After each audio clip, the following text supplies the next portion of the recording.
नमस्कार बच्चों, कक्षा 10 के अध्याय संख्या 7 को अपने पढ़ रहे थे राज्य सरकार के बारे में। तो राज्य सरकार के जो दो सदन होते हैं, विधानमंडल के जो दो सदन होते हैं, उन दो सदनों में सबसे पहले अपने चर्चा कर रहे हैं राज्य सरकार के प्रथम सदन विधानसभा के बारे में, जो क्या है लगभग प्रत्येक राज्य में मिलता ही है। लगभग क्या प्रत्येक राज्य में निश्चित रूप से यह सदन होता है विधानसभा। और उसके पदाधिकारियों का जो लास्ट पॉइंट है हमारा पॉइंट नंबर 7, विधानसभा के गठन के लिए अपने क्या है कुछ पॉइंट्स को पढ़ा था कि निर्वाचन कैसा होता है, आरक्षण किस प्रकार से उनको मिलता है निर्वाचन के समय में, या फिर राज्यपाल के द्वारा मनोनीत सदस्य कितने होते हैं।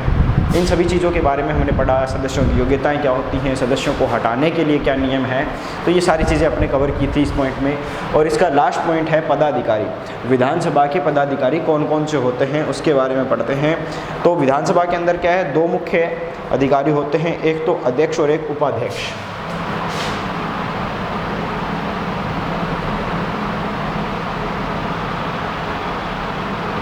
अध्यक्ष नंबर 2 पे होता है उपाध्यक्ष।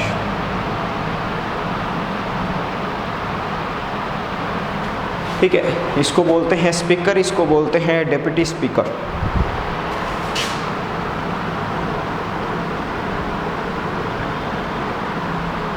स्पीकर और यह होता है डेप्यूटी स्पीकर।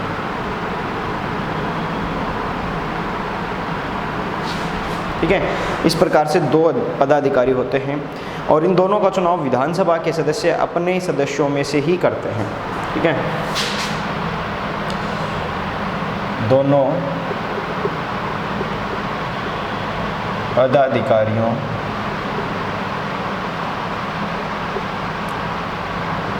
का चुनाव दोनों पदाधिकारियों का चुनाव किस प्रकार से किया जाता है, विधानसभा के सदस्य अपने सदस्यों में से किसी को चुनते हैं। ठीक है, अपने सदस्यों में से चुनाव किया जाता है। अब यानी विधानसभा के जितने सदस्य हैं उनमें से किसी एक को क्या है वोटिंग के द्वारा अध्यक्ष और किसी एक को डेप्यूटी स्पीकर यानी उपाध्यक्ष के रूप में चुन लिया जाता है। तो साधारण सी विधि रहती है इनके चुनाव की, और इनका कार्यकाल विधानसभा के कार्यकाल तक ही होता है। जैसा कि हमने कल जो लास्ट पॉइंट पढ़ा था वीडियो के बिल्कुल लास्ट में कि विधानसभा का कार्यकाल कितना होता है, तो उसके बारे में हमने पढ़ा था कि अधिकतम कितना हो सकता है, 5 वर्ष का हो सकता है। साधारण समय में यह है अधिकतम 5 वर्ष का हो सकता है। अगर इससे पहले इसको भंग करना चाहे तो राज्यपाल इसको क्या कर सकता है, समय से पूर्व भी भंग कर सकता है। अगर संसद क्या है, संसद संकटकालीन घोषणा के प्रवर्तन काल में यानी संकटकाल घोषणा प्रवर्तन में क्या कर सकती है, इसको 1 वर्ष तक एक बार में 1 वर्ष तक के लिए बढ़ा सकती है।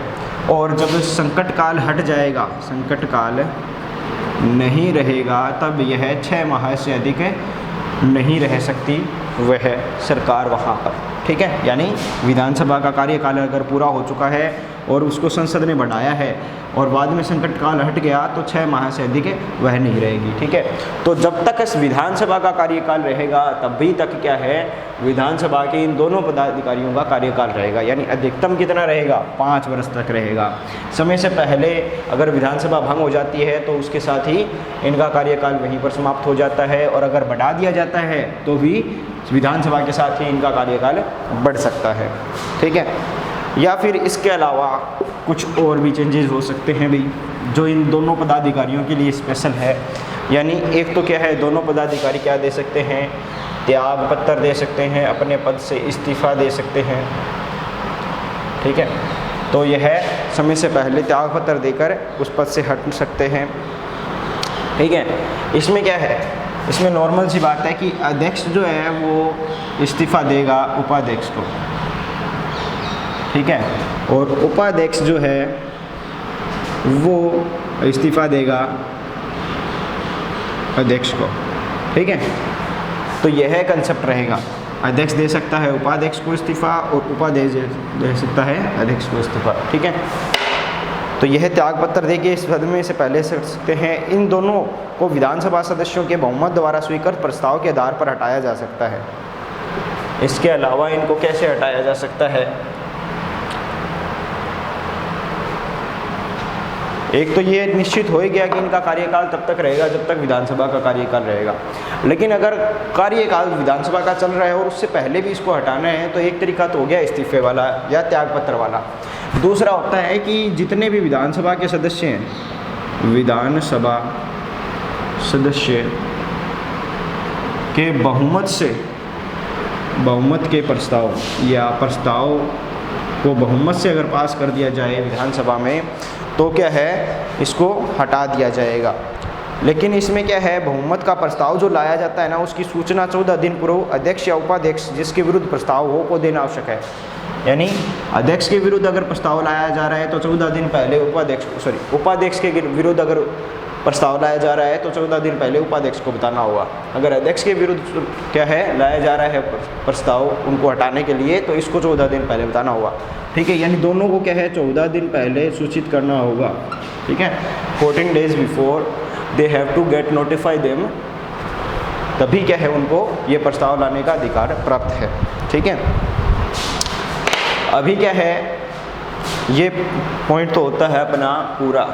ठीक है, अभी बात करते हैं अध्यक्ष के अधिकार तथा कार्य, यानी जो पावर एंड फंक्शंस जो हैं स्पीकर के वो क्या रहेंगे।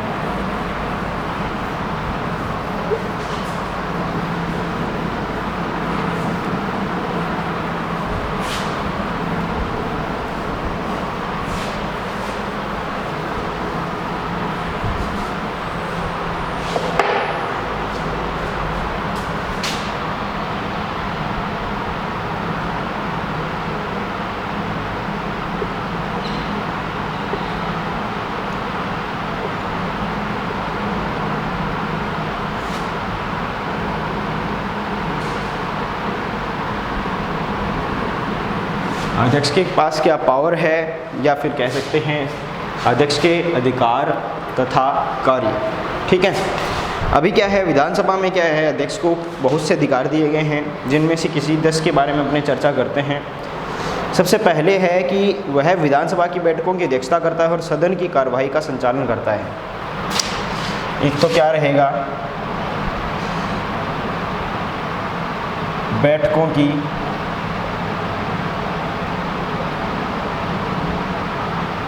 अध्यक्षता की जाएगी उसके द्वारा। ठीक है, और इसके साथ साथ वह क्या करेगा, सदन की कार्यवाही का संचालन तथा सदन की कार्यवाही का संचालन।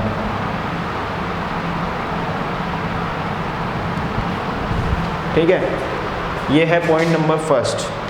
पॉइंट नंबर सेकंड की बात करते हैं तो यह क्या है, सदन में शांति और व्यवस्था बनाए रखना तथा उसका यह क्या है उसका मुख्य दायित्व है। इस हेतु उसे समस्त आवश्यक कार्रवाई करने का अधिकार है। यानी शांति तथा व्यवस्था, ठीक है, बनाए रखना, ये उसका महत्वपूर्ण कार्य है दूसरे नंबर का, जिसके लिए यानी शांति और व्यवस्था बनाए रखने के लिए उसे समस्त आवश्यक कार्रवाई करने का अधिकार है, जिसके लिए उसे समस्त आवश्यक कार्यवाही करने का अधिकार है।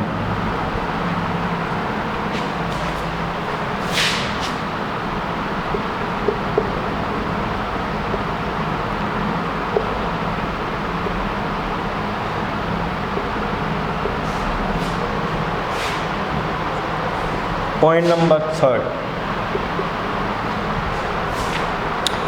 सदन का कोई सदस्य उसकी आज्ञा से ही भाषण दे सकता है। ठीक है, आज्ञा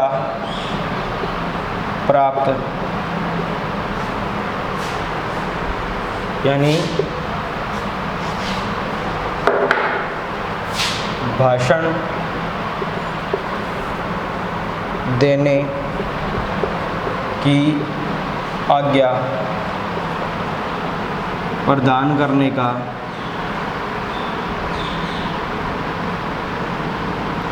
अधिकार उसके पास रहता है। उसकी आज्ञा के बिना कोई भी सदस्य क्या नहीं कर सकता है, भाषण नहीं दे सकता है। वह सदन की कार्रवाई में ऐसे शब्दों को निकाले जाने का आदेश दे सकता है जो असंसदीय या अशिष्ट है। यानी पॉइंट नंबर 4, असंसदीय या अशिष्ट शब्दों को क्या कर सकता है भाई, निकाल सकता है। कहाँ से? संसद की कार्यवाही से। शब्दों को सदन की कार्यवाही से, सदन की कार्यवाही से निकालने का अधिकार उसे प्राप्त है। पॉइंट नंबर 5 की बात करते हैं अब। पॉइंट नंबर 5 में क्या रहता है कि सदन के नेता के परामर्श से वह सदन की कार्यवाही का क्रम निश्चित कर सकता है। यानी मुख्यमंत्री, सदन का नेता कौन होगा? मुख्यमंत्री के परामर्श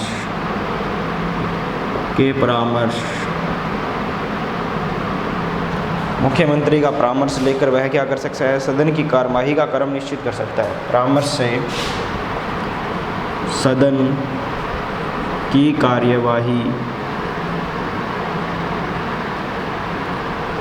का क्रम निश्चित करना। ठीक है, यह 5 मुख्य कार्य हैं उसके। इसके अलावा वह प्रश्नों को स्वीकार करता या नियम विरुद्ध होने पर उन्हें अस्वीकार करता है। ठीक है, प्रश्नों को स्वीकार करने तथा नियम विरुद्ध प्रश्नों को अस्वीकार करने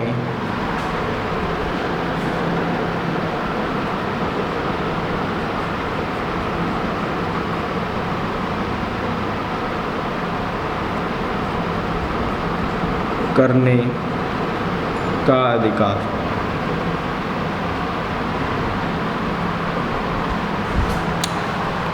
पॉइंट नंबर 7, पॉइंट नंबर 7 में रहता है वह मतदान पश्चात परिणाम की घोषणा करता है। यानी मतदान पश्चात परिणाम घोषित करना।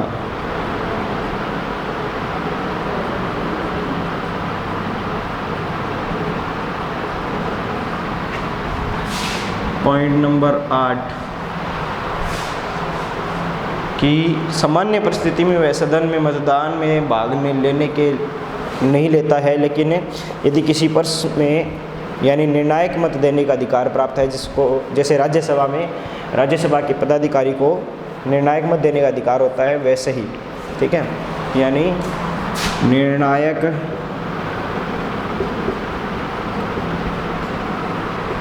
मत यानी कास्टिंग वोट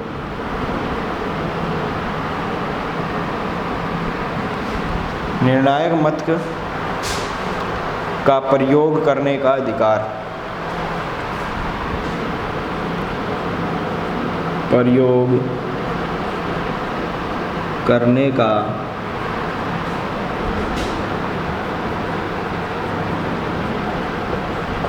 अधिकार। पॉइंट नंबर 9 कोई भी विधेयक धन विधेयक यानी मनी बिल है या नहीं, इसका निर्णय अध्यक्ष ही करता है। धन विधेयक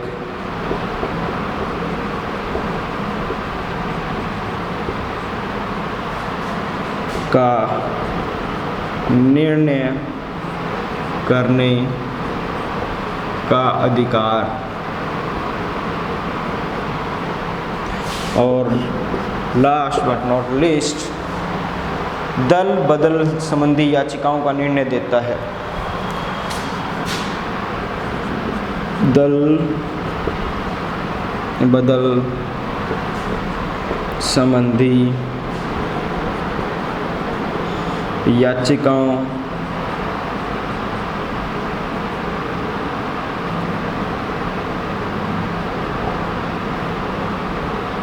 के निर्णय का अधिकार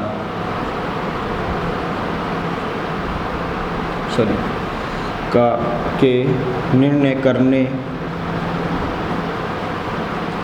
का अधिकार।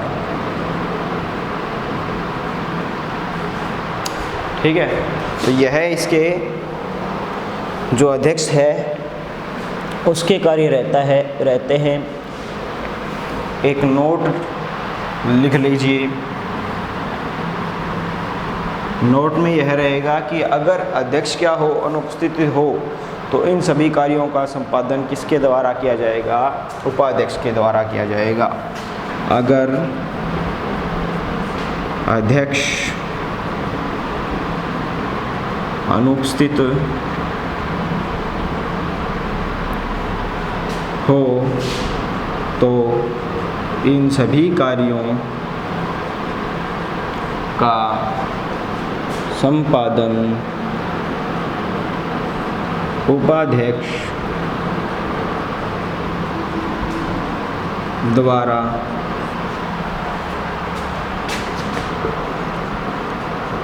किया जाएगा।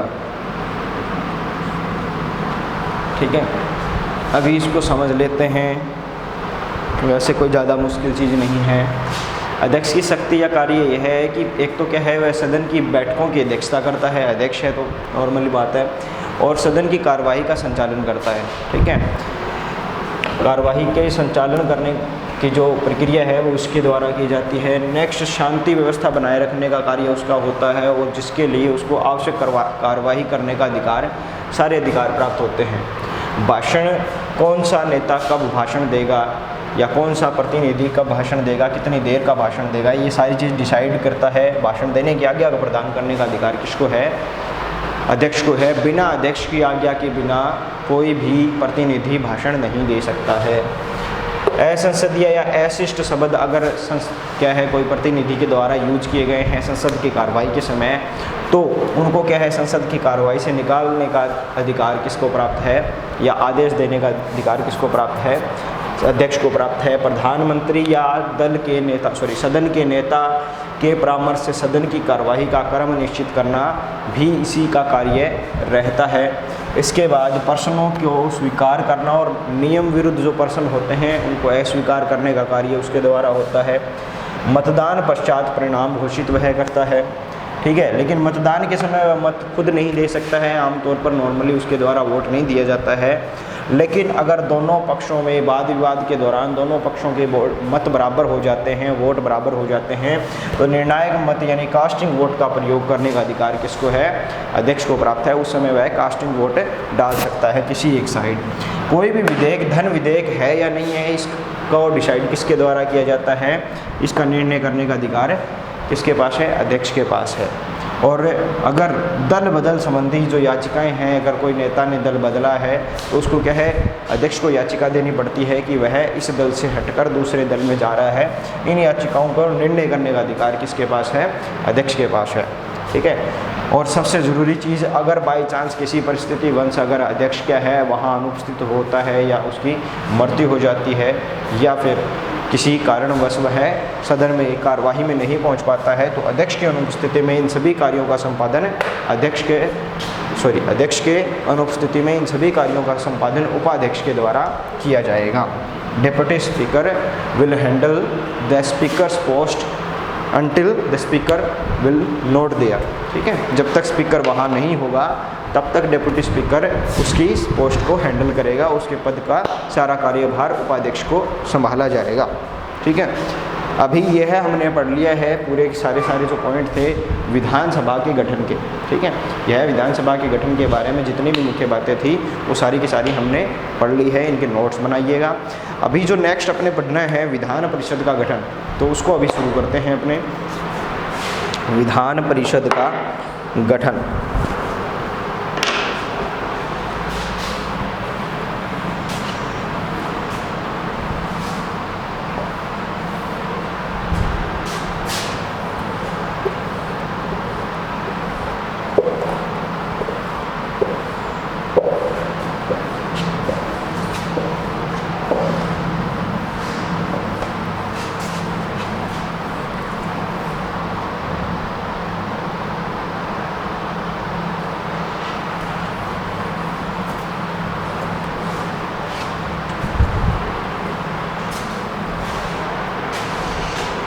सो विधान परिषद का गठन।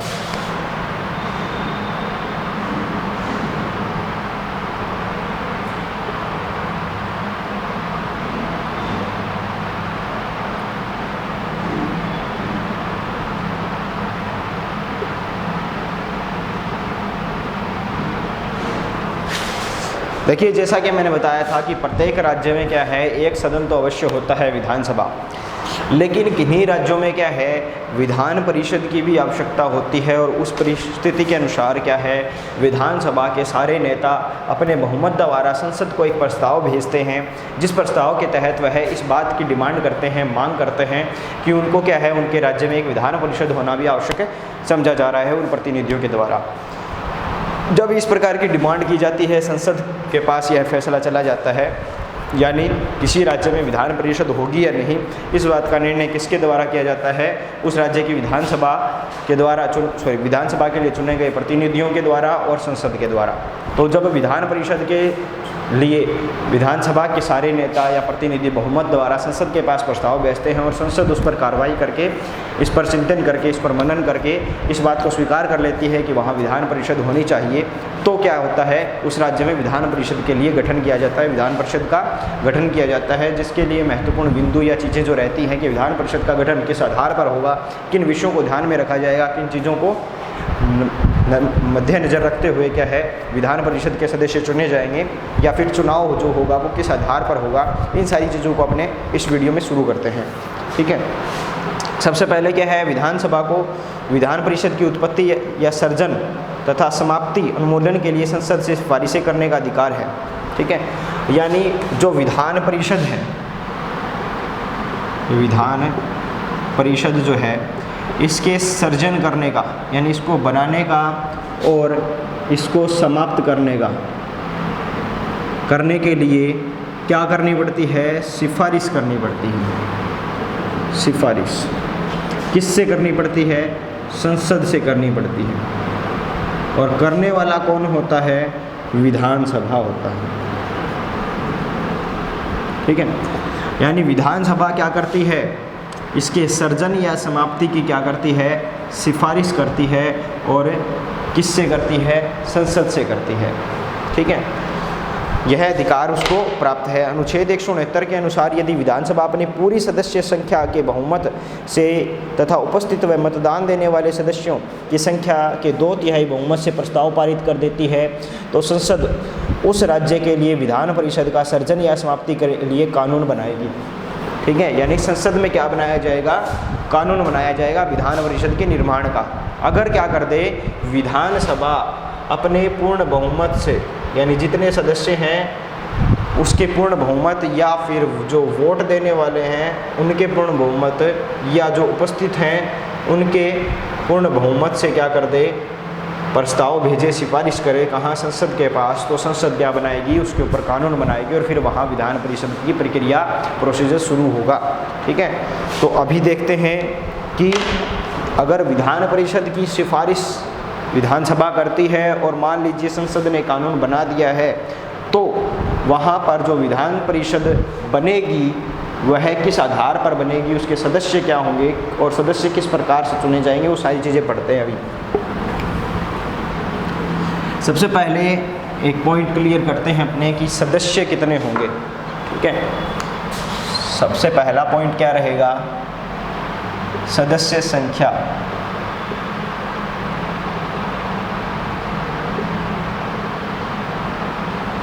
देखिए, सदस्य संख्या की बात करते हैं अपने तो क्या है, राज्य की विधानमंडल का द्वितीय या उच्च सदन विधान परिषद होता है। ठीक है, विधान परिषद क्या है, सेकंड सदन यानी द्वितीय सदन है, और इसको उच्च सदन भी कहा जाता है। ठीक है, विधानसभा क्या है, एक तो प्रथम सदन है, प्रथम सदन, साथ ही साथ इसको क्या कहा जाता है, निम्न सदन भी कहा जाता है, निम्न सदन। यह उच्च सदन है और द्वितीय सदन है। ठीक है, तो चलिए शुरू करते हैं। पहली चीज़ तो कि उच्च सदन के सदस्य कितने होंगे, यानी विधान परिषद के सदस्य कितने होंगे। संविधान में व्यवस्था की गई है कि प्रत्येक राज्य की विधान परिषद के सदस्यों की संख्या उसकी विधानसभा के सदस्यों के संख्या के 1/3 से अधिक नहीं होगी, पर साथ ही यह भी कहा गया है कि किसी भी दशा में उसकी संख्या 40 से कम नहीं होगी। ठीक है, इसमें दो बातें की गई है सदस्य संख्या के लिए। एक तो पहली व्यवस्था यह की गई है कि विधान परिषद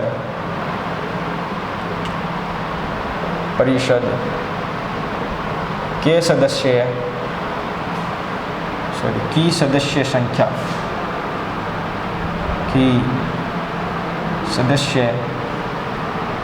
संख्या कितनी होनी चाहिए भाई, कि विधानसभा के 1/3 से अधिक नहीं होगी। सदस्य संख्या विधानसभा के कुल सदस्य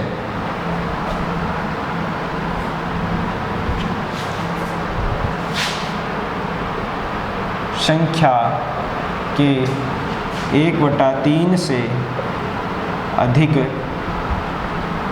नहीं होगी। ठीक है, यानी जिस राज्य में जितनी ज़्यादा विधानसभा की सीटें हैं ना, उसके अकॉर्डिंग ही क्या है, विधान परिषद की सीटें निश्चित की जाती हैं।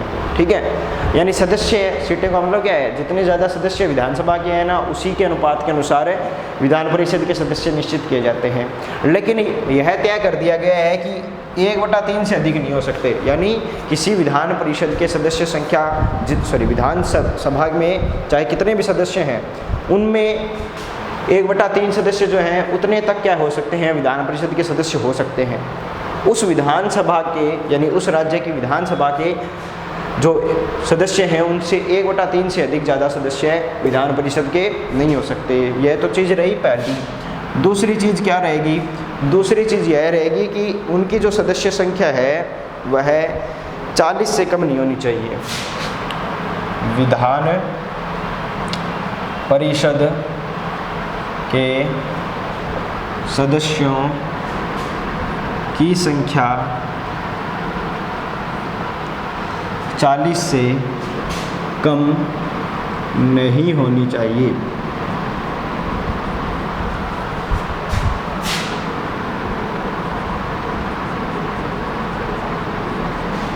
कहने का आशय यह है कि अधिकतम और न्यूनतम संख्या निश्चित कर दी गई। अधिकतम तो कर दी गई 1/3, जितने उस राज्य के क्या है विधानसभा के सदस्य हैं उसके 1/3 से ज़्यादा क्या नहीं हो सकते, विधान परिषद के सदस्य नहीं हो सकते। और न्यूनतम कितनी कर दी गई कि 40 से कम तो हो ही नहीं सकते हैं। ये दो चीज़ें निश्चित कर दी गई हैं संविधान के द्वारा, हमारे संविधान के द्वारा। तो क्या है, सदस्य प्रत्येक राज्य के विधानसभा के सदस्यों के अनुपात के अनुसार रहेंगे, लेकिन 40 से ज़्यादा रहेंगे। यह चीज़ समझ में आ गई। इसमें क्या है, एक चीज़ का अपवाद रहता है, वो अपवाद यह है कि जम्मू कश्मीर को इस संबंध में अवश्य ही अपवाद रखा गया है। जो यह तथ्य क्या है, पहले का है, अब का नहीं है। अब जम्मू कश्मीर में भी वही संविधान लागू होता है जो भारत के पूरे सभी राज्यों में संविधान लागू होता है। जम्मू कश्मीर, लेकिन बुक के अकॉर्डिंग क्या है, जम्मू कश्मीर क्या है इस विषय के लिए अपवाद है। कोई संबंध में अवश्य ही अपवाद रखा गया है। तो इस संबंध में